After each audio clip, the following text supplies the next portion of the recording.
Hi everyone, and thanks for joining us for the weekly wrap-up. I'm Melissa Duran. And I'm Sue Levitt. We all remember the outpouring of love and support we received from all over the world following the October 1st shooting at the Route 91 concert. Along with all of the notes and gifts we received was a comfort quilt. Yeah, it's a patchwork quilt handmade by a group of elementary school students nearly 17 years ago. Nancy Byrne tells us the moving history of this quilt, where it's been, and why the city has decided it's time to pass it on.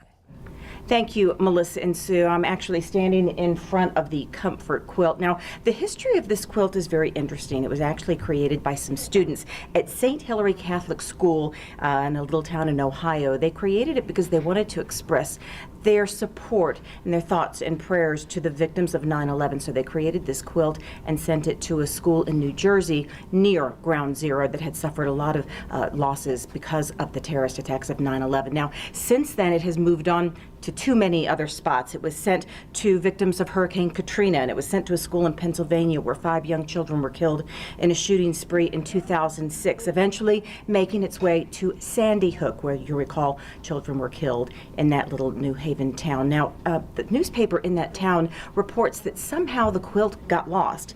So the people in the town wanted to recreate it so that this solemn tradition could continue. And that is the quilt you actually see behind me. Once again, sadly, it has made many journeys since Sandy Hook and until it made it to Orlando after the Pulse nightclub shooting. Well, they sent it to us after October 1st, where it has been part of a traveling exhibit here in the city of Las Vegas, where everyone could be touched by it and see it and know that we have support from all over the country. Well, as you well know, last week, 17 students were killed at a school in Parkland, Florida. So we felt it was appropriate for us to send the quilt onto them. So we'll be doing that next week, and we will show you how carefully and gently and lovingly it is going to be folded up and sent to Parkland from here in Las Vegas to show our support to them. Hopefully, this will be the quilt's last stop. Back to you guys. Thanks, Nancy. While we had the quilt here in Las Vegas, our staff in Cultural Affairs planned for it to travel around to various city locations so that everyone would have a chance to see it. In fact, it was hanging at the Centennial Hills YMCA when it was decided it was time to send it to Parkland, Florida. Such a great story. Yeah. Well, we have all felt the delays around the Spaghetti Bowl as Project Neon construction continues, but there is an end in sight. We caught a glimpse of the plans for the third and final phase of Project Neon in downtown Las Vegas, which will begin in March. This is what the Spaghetti Bowl will look like when construction is complete.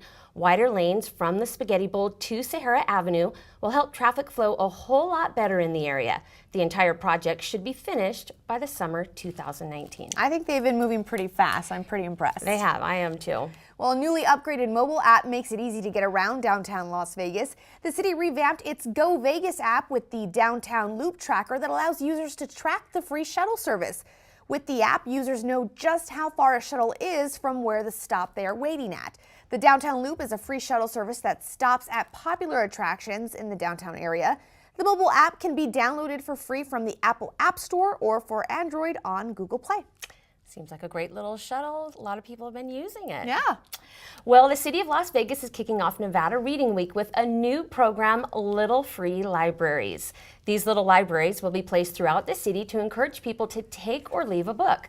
There are 2 little libraries at City Hall and many others at various community centers throughout the valley.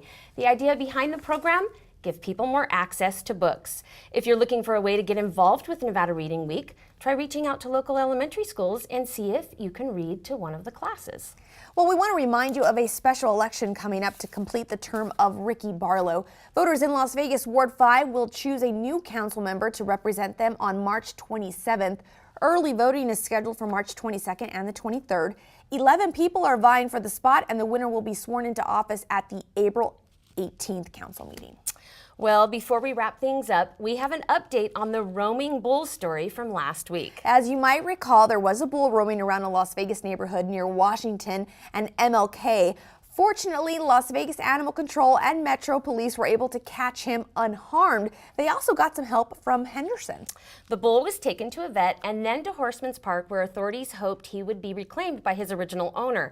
As you can imagine, the story went ballistic on television and social media, and apparently someone, not the original owner, saw the story and decided to adopt the big guy. So definitely a happy ending to that crazy story. Just glad he has a home now. Absolutely.